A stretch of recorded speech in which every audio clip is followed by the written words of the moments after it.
प्रिय विद्यार्थियों एवं प्रतियोगी छात्रों, नमस्कार।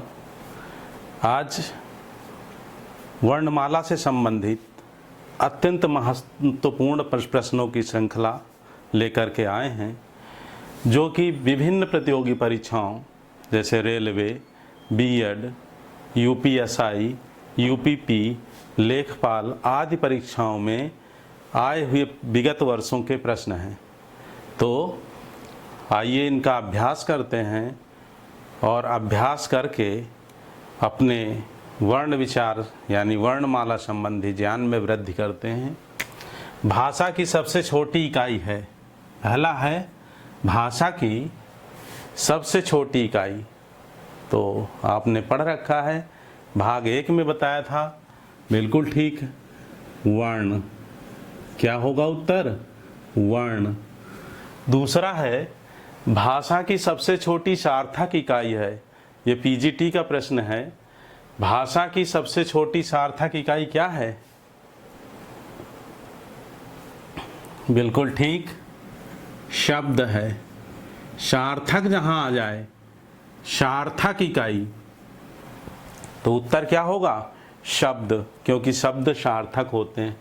फिर कंठ ध्वनियां हैं, अकुह विसर्जनीय नाम कंठ, तो कंठ की ध्वनियां का वर्ग, तो का और खा इसका पहला उत्तर होगा। इसकी 7 ट्रिक भी हमने बताई थी, जैसे क, च, ट, त, पा वर्ग हैं, ठीक है। तो इनके उच्चारण स्थान जो कौन कौन से हैं बताया था मैंने, कत, मुदो, याद रहेगा? ऐसे लिख लो तो सूत्र भी याद करने की जरूरत नहीं, लेकिन सूत्र से समग्रता आएगी, पूरी वर्णमाला जो है उसमें समाहित है। अब कंठ का वर्ग के जो भी हैं, क, ख, ग, घ, अंग, सब जो है कंठ से। चा वर्ग के जितने हैं तालव्य से, टा वर्ग मूर्धन से, ता वर्ग दंत और पा वर्ग ओष्ठ से, ठीक है। इसके बाद है मूर्धन्य व्यंजन है, तो इसमें मूर्धन्य व्यंजन, मूर्धन्य कौन कौन सा है? पहला है ख, ग, घ, दूसरा है ज, झ, तीसरा है ड, ढ और चौथा है प, फा। बताइए कौन सा है? ग, घ का वर्ग में आता है, का वर्ग कंठ है। फिर है ज, झ, च, छ, ज, झ तालव्य में आएगा। फिर ड, ढ, ट, ठ, ड, ढ, अणा मूर्धन्य। तो आपका उत्तर क्या हो जाएगा? तीसरा, ड, ढा, ऋतु रसानाम मूर्धा। सूत्र से जो है आप इसे बता सकते हैं, ठीक। इसके बाद अगला प्रश्न है अल्प प्राण वर्ण है, तो इसमें अल्प प्राण कौन से हैं और महाप्राण कौन से हैं? कल बताया था, बताएं जरा। अल्प प्राण और महाप्राण, अल्प प्राण कौन से होते हैं और महाप्राण कौन से होते हैं? याद है कुछ? महाप्राण के लिए सूत्र क्या बताया था? महाप्राण, बाकी अल्प प्राण हो जाएंगे। 24 घंटे महाप्राण आपके अंदर चलते हैं, श्वास। तो बाकी 1, 2, 3 पहला, दूसरा और पहला, तीसरा और 5वां वर्ण अल्प प्राण हो जाएंगे। तो क्या उत्तर होगा? छ, झ, क, ग, थ, ध, फ, भ। तो अल्प प्राण में 1, 3, 5। अब देख लीजिए, छ कैसा है? च, छ दूसरा है, इसलिए नहीं होगा। का पहला है, ग तीसरा है, तो पहला और तीसरा अल्प प्राण है, इसलिए ये आपका उत्तर होगा, ठीक है। फिर नासिक के व्यंजन है, तो श है, या है, ग है, जा है। नासिक के कौन से बताए थे? यंग, अंगड़न, यानी अंग, या, ण, न, म। तो यहाँ य जो है वह नासिक के व्यंजन है। फिर है ए आय वर्ण क्या कहलाते हैं? ए आय वर्ण नासिक के कहलाते हैं? नहीं, अभी बताया। अंग य ण न म नासिक हैं। ओष्ठ ए आय नहीं है, मूर्धन्य नहीं है। सूत्र क्या बताया था? ए ते ए दे तौ, ए दे तौ, कंठ तालव्य। तो क्या सूत्र होगा, क्या उत्तर होगा? कंठ और तालव्य। और ओ और औ पूछा जाए तो इसका ओ दौ तौ कंठोष्ठा। ओ औ कंठ कंठोष्ठ या कंठोष्ठ, कंठ और ओष्ठ मिल गए। ठीक है, तो यहाँ ए आय पूछ रहा है तो आपका उत्तर कंठ और तालव्य। सभी प्रश्न कहीं न कहीं, कभी न कभी TGT, PGT, railway, SI, UPP, NTPC, इन विभिन्न परीक्षाओं के लिए महत्वपूर्ण हैं, पूछे जा चुके हैं। हिंदी वर्णमाला में अयोगवाह वर्ण, अयोगवाह बिल्कुल पढ़ रखा है आपने, ठीक उत्तर बता रहे हैं। अंग और आह सही करके आएंगे। किस शब्द में द्वित्व व्यंजन है? प्रश्न है किस शब्द में द्वित्व व्यंजन है? दिल्ली, पुनः, उत्साह, आगरा। कल वाले वीडियो में जो तीसरा भाग है उसमें बताया था कि जब एक समान वर्ण दो बार आ जाए, जैसे पत्ता, जैसे सत्ता, जैसे पन्ना, ठीक है, तो वहां पर क्या होता है? द्वित्व व्यंजन होता है। यहां देख रहे हैं आप, दिल्ली दो बार लाया है तो यहां द्वित्व व्यंजन यह दिल्ली में है। फिर श, श, शाह कौन से व्यंजन हैं? प्रकंपी, स्पर्शी, संघर्षी, स्पर्श संघर्षी, स्पर्श संघर्षी जा बताया था, ठीक है ना, याद है? बिल्कुल ठीक। तो ये जो श, श, है ये संघर्षी व्यंजन है, बिल्कुल ठीक है। इन्हें ऊष्म कहते हैं। फिर नवीन विकसित ध्वनियां कौन सी हैं? ऊ बड़ा ऊ, ख ग, अयव, शा श। तो क्या होगा उत्तर?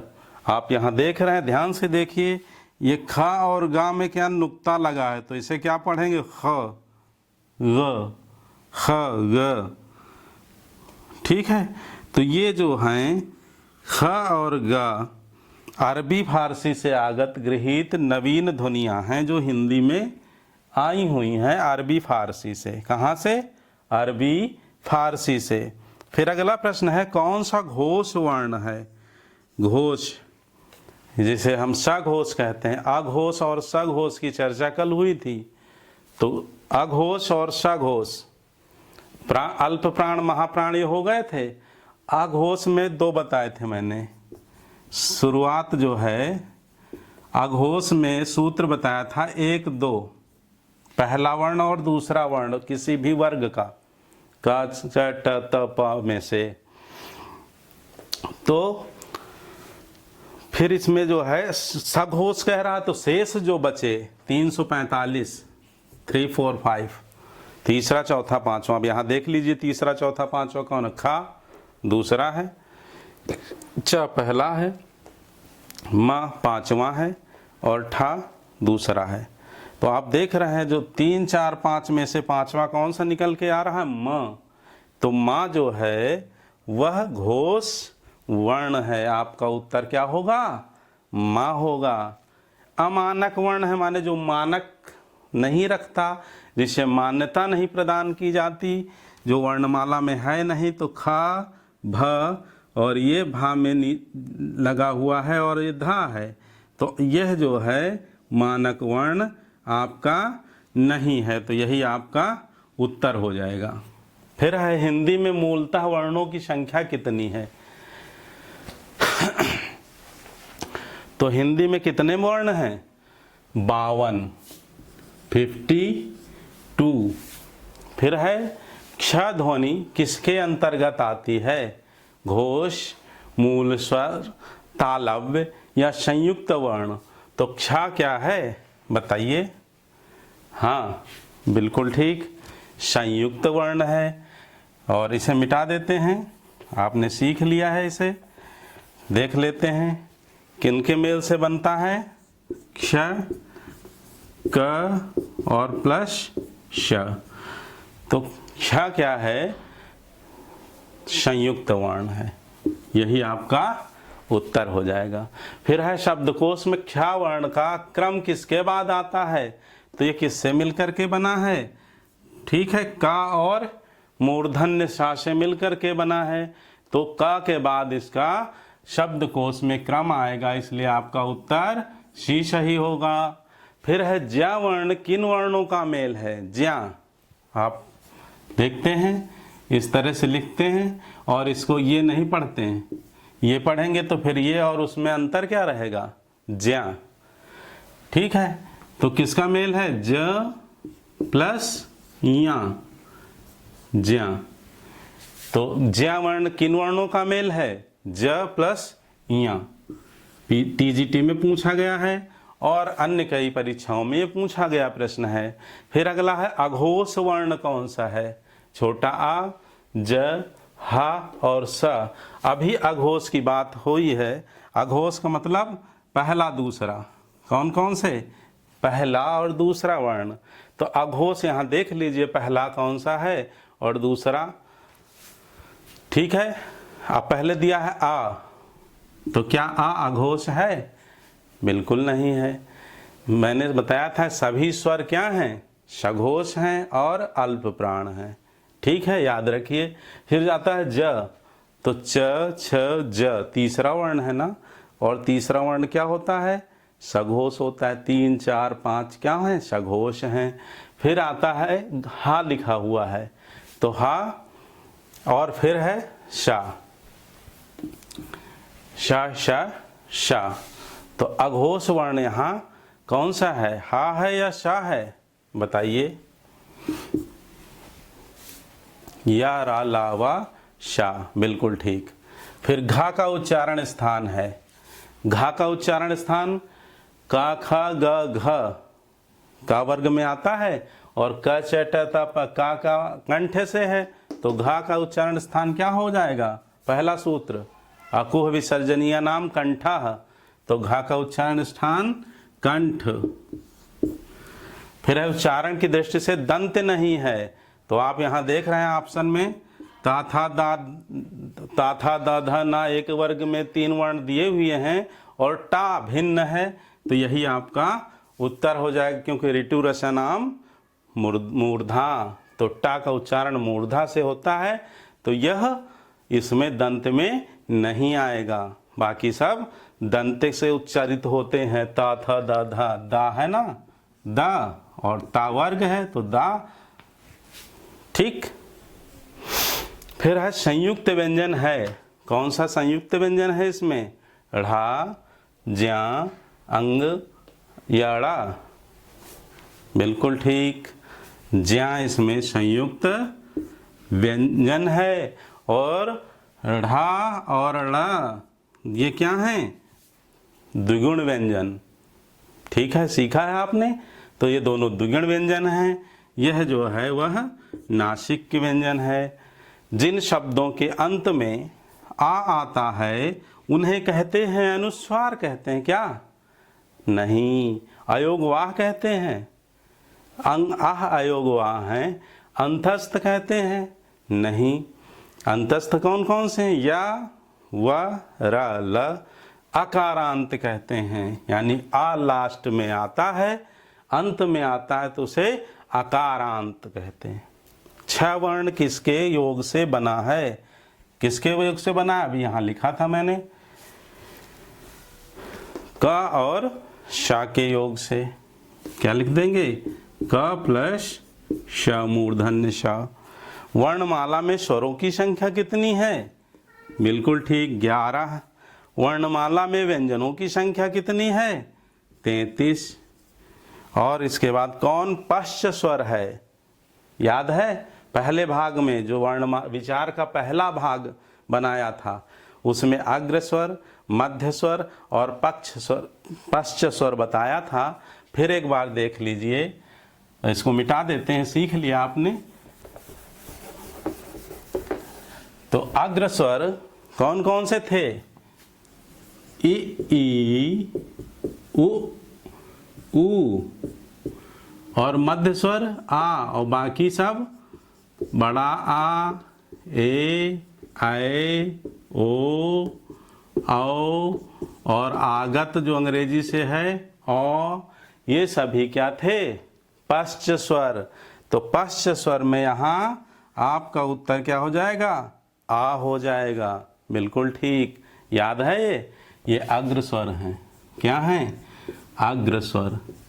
ये मध्य स्वर, और जो बचे वो सभी जो हैं वो पश्च स्वर हैं। ठीक, तो अब अंतिम प्रश्न इसमें, अभी इसके बाद और प्रश्न दिए जाएंगे जो अति महत्वपूर्ण हैं।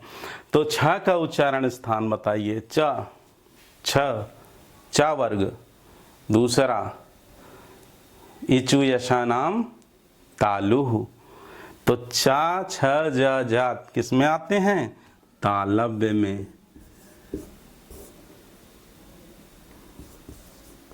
ठीक हो गया। अभी जो है इसके बाद और अभ्यास करते हैं। ठीक है, ये कुछ और देखते हैं परीक्षोपयोगी प्रश्न।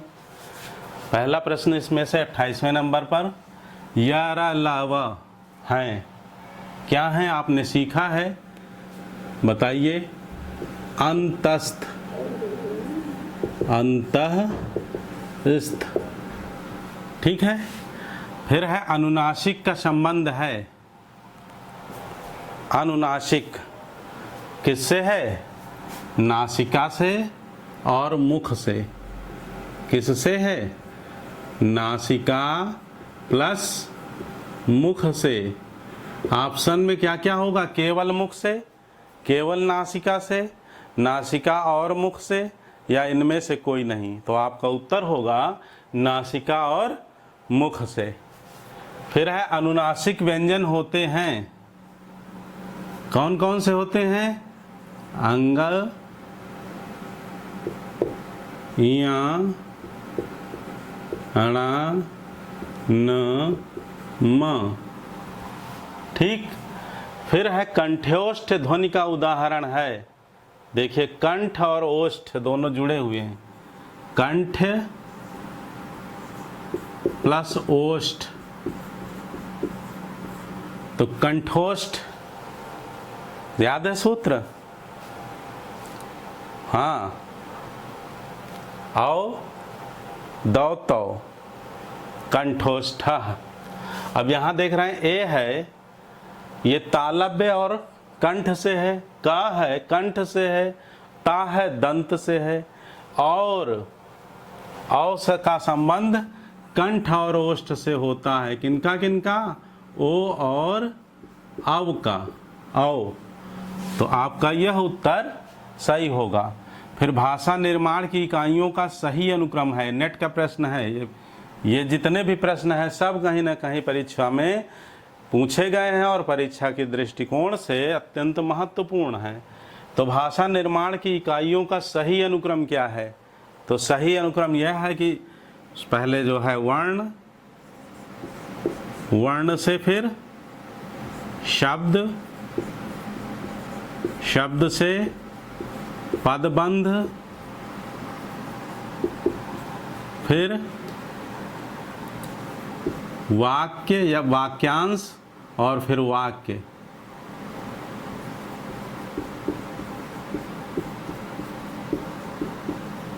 ठीक है। उल्टा क्रम में करेंगे तो वाक्य, वाक्यांश, पदबंध, शब्द और वर्ण। कंठ से लेकर मुख विवर में उच्चरित ध्वनियों का सही क्रम है। यह भी नेट का प्रश्न है। तो पहला तो कंठ सीधे क्या है? कंठ। ठीक। फिर तालु, फिर मूर्धा, फिर दंतमूल जिसे वर्त से कहते हैं, उसके बाद दंत और फिर ओष्ठ। ठीक है, यह इसका क्रम है। प्रयत्न के अगला प्रश्न है, प्रयत्न के आधार पर ला किस प्रकार की ध्वनि है?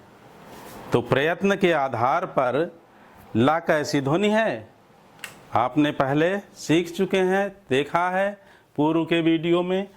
तो ला का जब उच्चारण करते हैं तो जीभ के दोनों ओर से वायु निकलती है, पार्श्व भाग से वायु निकलती है, इसलिए यह पार्श्विक। कैसा? पार्श्विक। ठीक है। रा किस प्रकार की ध्वनि है? यही प्रयत्न के आधार पर रा लपेट कर जबान ऊपर से गिरती है तो लुंठित। कैसी है? लुंठित। फिर अगला प्रश्न पूछा गया कि सर्वाधिक वैज्ञानिक लिपि है, तो सर्वाधिक वैज्ञानिक लिपि कौन सी है? आपने सीखा है पहले वीडियो में, देवनागरी, पहली क्लास में। फिर ठीक आगे है कि देवनागरी लिपि है, ये भी पूछा गया प्रश्न है पीजीटी में, अक्षरात्मक। कैसी है? अक्षरात्मक। फिर है री को वर्णमाला में क्या माना जाता है? तो री का स्थान वर्णमाला में कहाँ है? स्वरों में, स्वरों के साथ। देवनागरी लिपि का विकास किस लिपि से हुआ है? तो अगर ऑप्शन में है ब्राह्मी खरोष्ठी तो ब्राह्मी लिपि, ब्राह्मी लिपि की उत्तरी शाखा से गुप्त लिपि का, गुप्त लिपि से सिद्ध मातृका लिपि का, सिद्ध मातृका लिपि से कुटिल लिपि, और कुटिल से देवनागरी लिपि का विकास हुआ है, आपने सीखा है। अब फिर अगला प्रश्न जो पूछा गया है कि अंतस्थ ध्वनि नहीं है, तो आप इसमें देख रहे हैं य है, ब है, रा है और ल है। अंतस्थ ध्वनि कौन कौन सी होती? य, व, र, ल, और यहाँ पर बा लिखा हुआ है, तो बा का जो उच्चारण है वो कहाँ से होता है? ओष्ठ से, ओष्ठ से। ठीक है, तो बा इसमें अंतस्थ ध्वनि नहीं है। ऊष्म ध्वनि कौन सी है? बा और वा में अंतर है, जानते हैं? ये वा है और ये बा है। वा का उच्चारण स्थान क्या होता है? दंतोष्ठ। क्या है? दंत प्लस ओष्ठ या दंतोष्ठ, याद रखिए, पूछा जा गया है। ऊष्म ध्वनि कौन सी हैं? तो ऊष्म सीखा है, बिल्कुल ठीक, श, श, श और ह। फिर हा है, हा के लिए पूछा गया है अघोष अल्प प्राण है या सघोष अल्प प्राण है या अघोष महाप्राण है या सघोष महाप्राण है? ठीक है, बताइए। हा तीसरे भाग में आपने सीखा है सघोष महाप्राण ध्वनि है। कैसी ध्वनि है?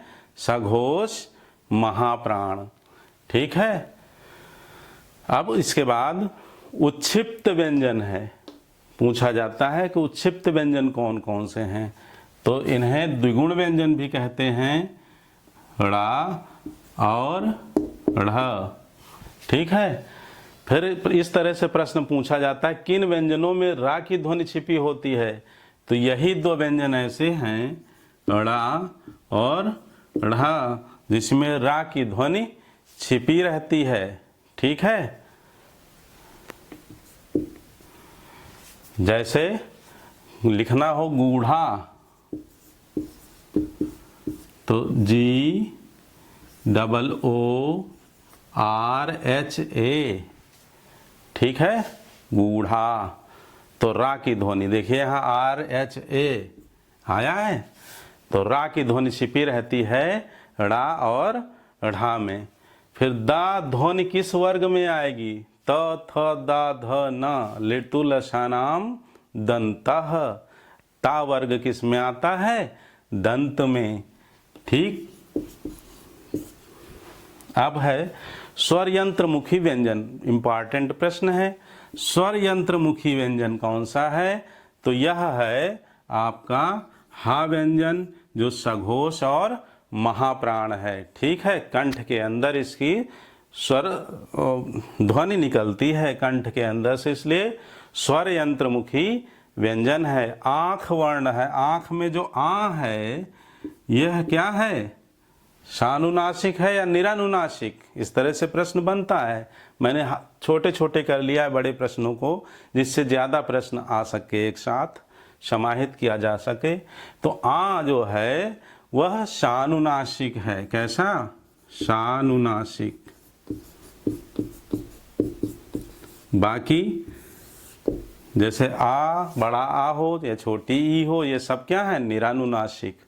अर्धस्वर है, बताइए अर्धस्वर आपने सीखा है, बताइए कौन सा? और पूछा गया, कई बार पूछा गया प्रश्न, अर्धस्वर है अ, अंग, या फिर य। क्या उत्तर होगा? बिल्कुल ठीक बता रहे हैं, बहुत होशियार हैं। या होगा उत्तर। या और वाह अर्धस्वर हैं, क्योंकि इनके उच्चारण में जैसे स्वरों का उच्चारण होता है, तो इनके उच्चारण में भी जीभ कहीं स्पर्श नहीं करती। फिर ये पूछा गया है नेट में, 22 प्रादेशिक भाषाओं की सूची किसके अंतर्गत आती है? तो अष्टम अनुसूची, पहले भाग में आपने सीखा है, अष्टम अनुसूची। ठीक, उसमें 4 भाषाएं जो बाद में जोड़ी गई हैं, उनको भी ध्यान से देखना है, सीखना है, उस पर भी प्रश्न कई बार पूछा गया है। फिर राजभाषा संबंधी प्रावधानों का उल्लेख है 343 से 351 अनुच्छेद में, या 334 से 315, या फिर 443 से 135। देखिए संख्या सब एक जैसी इधर उधर हेर फेर करके लिख दी गई हैं, तो आप कंफ्यूज ना हो। बिल्कुल पहले भाग में जो वर्ण विचार का पहला भाग है, उसमें आपने सीखा है, देखा है। पहला उत्तर आपका सही है, 343 से 351 तक राजभाषा जो है उसके प्रावधानों का उल्लेख अनुच्छेद में संविधान में किया गया है। ठीक है, तो ये कुछ महत्वपूर्ण प्रश्न रहे जो विभिन्न प्रतियोगी परीक्षाओं की दृष्टि से बहुत महत्वपूर्ण है, पूछे गए थे और इन पूछे जा सकते हैं। इन्हीं से रिलेटेड जो है ऐसे ही प्रश्न आते हैं एग्ज़ाम में। आपको लिखना है, सफलता लेनी है और पढ़ते रहिए, यही कहना है। व्यस्त रहिए, मस्त रहिए।